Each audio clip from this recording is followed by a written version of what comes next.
And now, an Envision Financial podcast with Luke Smith on Canberra's 2CC. 25 to 5, and it's time to welcome along to the studio once again from Envision Financial, Luke Smith. Good afternoon. Good afternoon. It's Friday already. How did that happen? It's like every other day's Friday at the moment, and I don't think that's going to change until probably the end of July. Yeah. Well, here's the thing. What's today? The 17th of May. We're rapidly zeroing in on the end of the financial year, and obviously that's something that we're going to be talking about a little bit over the next few weeks, isn't it? Yep. About things to do before the end of the financial year, things not to do before the end of the financial year. And that leads us to the topic for today with this question. Should I start a pension, that is out of your superannuation, Correct, before the end of the financial year? Well, Luke, should I? The answer is really it depends, but we want to get people thinking now because there's a general assumption out there that you can start these things quickly, and depending on the fund and the structure that you use from a superannuation perspective, it can take some time. And if you're in an industry fund, you have to adhere to their payment cycles. So whilst you think, oh, I can start a pension and I'll send some forms in and someone will process that in admin land and then they'll pay me out the money the next day, if they only make a payment on the 15th and 27th of the month, you're only getting money on the 15th and 27th of the month. So if you lodge your paperwork on the 16th and you want to have that pension paid out so that you can put it back into super and you don't get it till the 27th, and as we discussed last week, Friday the 28th, there's going to be some tears. So we're talking about it now just to get people to realise these things can take time. If you've got a personal super fund or a self-managed super fund, much easier to administer because they play by a different set of rules. But if you're in an industry fund, you need to ring up first and say, if I'm going to start a pension, when would you pay it? Because the assumption that they'll pay it tomorrow, you might be sadly mistaken. So we're talking about it now because we are 17th of May, lots of time, get your paperwork in, you'll be good to go. But people should think about starting a pension for a range of reasons. And we're going to touch today on some they may know about and some they may not. And I think it's really important that people start with, well, why would I take one? And the first sort of cabs out of the rank are, I'd really like to go to 4 days a week in July. Okay, wonderful. If you can go to 80% of your wages by going 4 out of 5 days and then take an amount of money out of your pension using the transition to retirement rules, you can take between 4 and 10% of your balance. Anywhere in there will allow you to recoup from a cash flow perspective that 1 day a week that you've given up in wages for lifestyle, for a new business opportunity, to do some study, to be around the kids, whatever your reason is. So that's generally the first cab out of the rank that people think about. A few others that people could consider is that you might have quit one of 2 jobs that you have and you're over the age of 60. So let's say you do 4 days a week consulting and you're a salaried employee 1 day a week. If you quit that 1 day a week and you've been doing it for quite a while, it's legitimate employment, you can prove that, you trigger a condition of release, which is the technical word for I've retired in the eyes of my super fund. Now, if you've done that, you have the ability to start a pension. And you say, well, why would I do that? Super fund earnings are taxed at 15%. Pension earnings from an account-based pension perspective are 0. So you say, I'm going to pay 15% tax on the income that my fund earns, or I pay nothing. And you go, well, that's a lot better. And again, relevant to the balance that you have, it could be a big number, it could be a small number. But if you want to squeeze all the juice out of the grape, because you've ceased a form of gainful employment, you haven't retired totally. But the definition of retirement says, I've ceased a form of gainful employment over 60. 1 out of 2 jobs, you could keep working 4 days a week and access your benefits. Now, what could I do with those benefits? Replace the day you're not working, great. You could use the money that comes out of a pension to put it back into superannuation. That could get you to the 27,500 concessional limit, which will lower your taxable income. So you've taken money out of super tax-free, you've put it back into super and got a tax deduction. That's great. That's almost like magic. It is a little bit of black magic, and it's wonderful. You could then say, well, what if I've reached my limit already, but I didn't use any last year? Provided you meet all of the criteria, you could put an additional contribution in and use the catch-up concessional rules, because let's say last year you didn't reach the 27,500 limit. You could do that too. Now there are rules you need to adhere to, so don't just race out and do it. Check first, but that could be an additional benefit because you've reached your limit this year. You could also then say, well, what do I plan on doing in the next 12 months? And these next two are really strategic.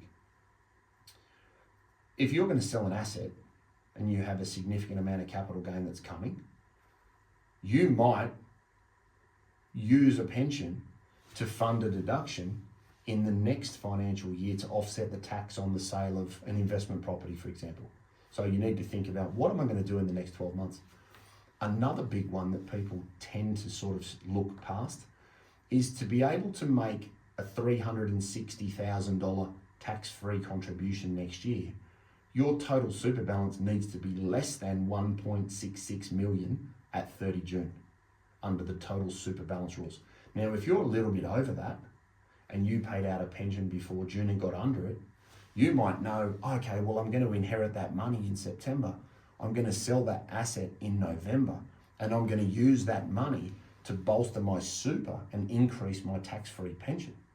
But if your total super balance is over 1.66 million at 30 June, you can't put in 360,000. You've got a smaller threshold that you can use.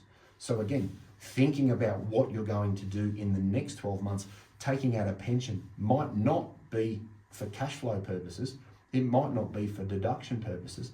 It might be just to allow you to do something in the next 12 months, because when you look at the contribution limits, they all come back and say, what was the balance at 30 June of the year before? So using a pension to get under some of those limits, depending on whether it's 1.66 million to make a tax-free contribution or $500,000 to use the catch-up concessional contributions. Let's say your super's at 510 and you're going to sell an investment property in November because you're going to retire 1st of January 25. If you paid a pension out now because you're over 60, you got under 500,000. You could use the catch-up concessional rules in the next financial year and reduce the tax on the sale of an investment property, throw all that money into super and start a tax-free pension from the 1st of January 2025. But if your balance at 30 June is over 500,000, it precludes you from looking back to 2019 and using any unused space. So whilst it may not benefit you directly this financial year, getting the balance down could help you significantly in the next 12 months. So again, we just want to point out to people, be strategic and think, what will I do in the next 12 months? And do I need to manage what's in super, even if I'm not doing it to reduce my work hours? So it seems that there's quite a few different thresholds and guidelines and so forth that need to be met. But you mentioned being over the age of 60. That's kind of the fundamental starting point, isn't Correct. it? You must be over 60 in order to access this in any way. Yeah, you need to have reached your Commonwealth preservation age to be able to take out an account-based pension. You need to quit. You also need to be of Commonwealth preservation age to start a transition to retirement pension. So again, whilst you might want to do something, you need to check all of those background stats and say, okay, can I, can't I, am I under, am I over, what are my thresholds, what am I allowed to do? Because again, a big misconception is, oh, well, I can do that regardless of the balance. No, there are thresholds that you need to adhere to, and that 1.66 million is important, because if your total super balance is over that, you can't add $360,000 as a tax-free contribution from 1 July. Now, if you've inherited, downsized, and done some other stuff, before people ring up, downsizer doesn't apply. I'm not saying that it does, but if you've downsized your house and you've got more than $300,000 you want to put in, you may want to do it as a non-concessional contribution. And if you're over 1.66, you can't do the 360,000, which is the index limit for next year. So just think ahead. So many things to remember. Look, okay, so let's look at the pros and cons here. If you're thinking about possibly starting a pension out of your super fund before the end of June, what are the pros? What are the cons? What do we have to weigh up? Yeah, so from a pro perspective, you could lower your balance below certain thresholds to be able to do it. 1.66 to make a non-concessional contribution of $360,000 from 1 July. And for those that are listening, it's 330 at the moment for a 3-year contribution. It's going to index from 110 to 120,000 from 1 July. That's where 3 times 120 is, that's where I'm getting my 360 from. Right. For everybody out there going, no, it's 330. It's going to be 360 from 1 July. Pay down non-deductible debt. You might start a pension to pay off your mortgage. And if you're over 60 and you can take out 10% of your super balance before June and another 10% of your super balance on the 1st of July, there's 20% of your super balance on a tax-free basis that you can throw straight into your mortgage. Now, if you're earning $120,000 of income, you're paying 39 cents in the dollar tax. That's a lot more salary than it is super contribution to get the same amount of money out, because if you're paying it down with after-tax wages, you've got to earn $1,300 to bank $1,000 for the sake of the analogy. By starting a pension, all of your earnings are tax-free. So where you can play that game in relation to multiple employments, now not everybody can do that, but if you were to cease employment, start a pension and then take another job, you've turned all of your super into tax-free earnings inside the fund, which is advantageous. You could also use a transition to retirement pension to reduce the shortfall, if you want, between rent and interest on an investment property. Interest rates have gone up, costs have gone up, everything's expensive. That difference between rent and interest could have expanded over the last 12, 18 months. And if that causes you some concern at night, you might want to take a pension out of super and reduce the debt on the property. Especially if you have an interest-only loan, you can reduce the payment there and lessen the cash flow cost of holding it. So effectively, you could turn a negatively geared property into a positively geared property. Potentially. You could also turn a negatively geared property into a less negatively geared property, because a lot of people are under cash flow stress, and that might then be a driver for them saying, well, I can't afford to hold this any longer. I believe in the property and I want to hold it long-term for growth, but I can't afford the cash flow change that I've seen in the last 12 or 18 months. So if you could reduce the cost of holding it, that could be advantageous and buy you another 5 years of capital growth potentially. At least you've got the opportunity to benefit from owning it. From a cons perspective, obviously you need to meet a condition of release. If you're going to start an account-based pensions, you need to cease gainful employment over 60. Transition to retirement, a con is that you can only take 10% of your balance. So you've got to draw between 4 and 10% of your balance each year. Now, you can't take any more than that, so we could call that a con. There's paperwork that needs to be completed. If you're going to start a transition to retirement pension, you will need to run 2 funds. A lot of people, put comments in stuff and go, oh, but you're running 2 funds, extra fees, blah, blah, blah, blah, blah. The benefit of taking the pension and using it for something is far going to outweigh the cost of an additional account. The reason you need an additional account is that if you have $500,000 in super and you want to take out $50,000, being 10%, you need a fund to receive employer contributions because you're still gainfully employed. And most funds will make you keep $6,000 in their account. So you might roll over $44,000 or $440,000. Sorry, you'd leave $6,000 there and roll the balance over. It's Friday afternoon, my maths is but you're going to run 2 funds, But again, I'd stress to people, don't worry about the admin cost of that. Look at the benefit of why you're doing it, because the admin cost is relevant.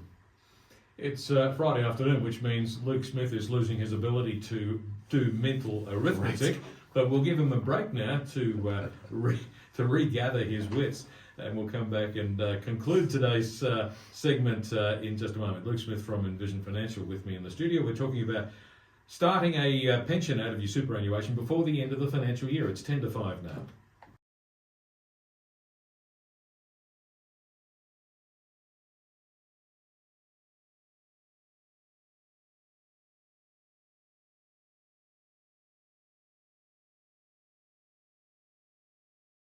Well, it's about 6 minutes to 5 now. Luke Smith from Envision Financial is with me in the studio this afternoon. We're talking about whether I should or should not start a pension out of my super account before the end of the financial year. So, Luke, we've covered a lot of territory today, but what are the key things that people need to remember on this topic? Yeah, so I'd be stressing to people think ahead in relation to what may happen in relation to existing assets in the next 12 months, because as we touched on before the ad break, if you need to get under certain thresholds to be able to add more money to super, it's important that you hit them by 30 June, because that is generally the measure for the next 12 months. Whether that's using the catch-up concessional rules, you need to be under 500,000, so you could start a pension to get under that.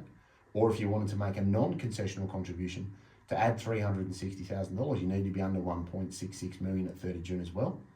I think if people want to go back to the traditional, I'm going to do 4 days a week from July, line it up with your fund, work out what you're going to get.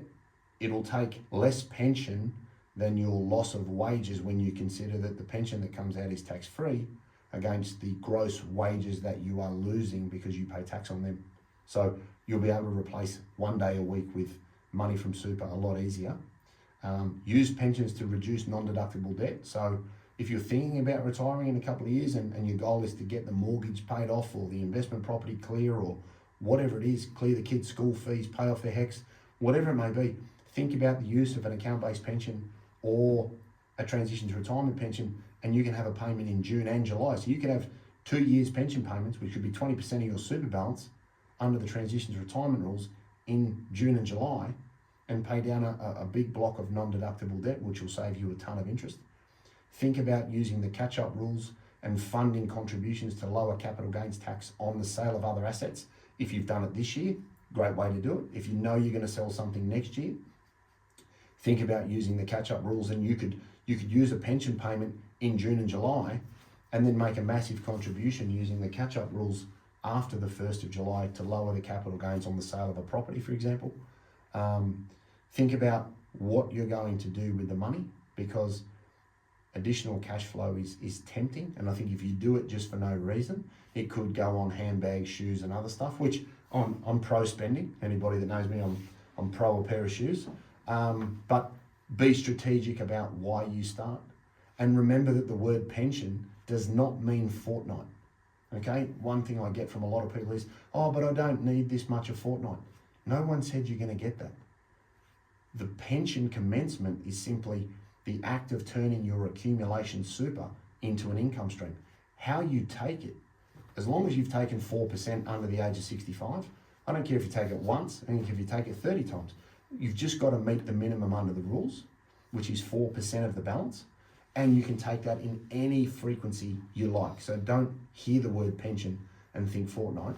And there's something for everybody to think about for the next financial year. Indeed, yeah, it can be fortnightly, monthly, quarterly, one-off payment, whatever you like. So, where do we get more information? Yeah, so office number still 62604749. We've got envisionfinancial.com.au on the internet. That's Envision with an E. We've got the podcast, The Strategy Stacker, Luke Talks Money. That's on iTunes and Spotify. We've got YouTube Shorts. We've got YouTube channel, Envision Financial Canberra, where we've got all the shows and everything right back to the start.